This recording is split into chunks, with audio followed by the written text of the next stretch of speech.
ناجيت ربي بشهر رمضان شهر الأمان والمنى والفيضان.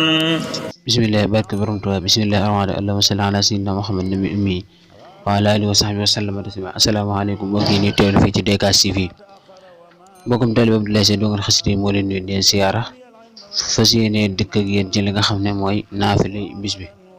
mu mel ne tey ñu ngi ci guddik fukkeel ga ak juróom.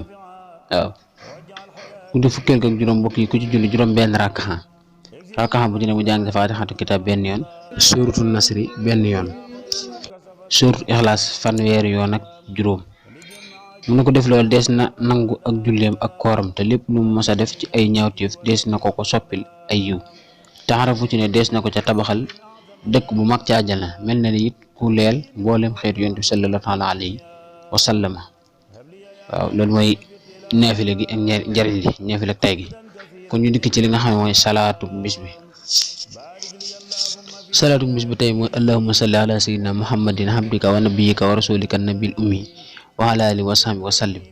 mu ne salaatu googu ko saxal bis bu ne téeméer yoon dana gis yonente bi sallallahu taala alayhi wa sallam ci ludul ay nelaw.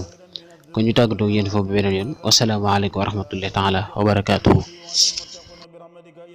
ناجيت ربي بشهر رمضان شهر الأمان والمنى والفيضان.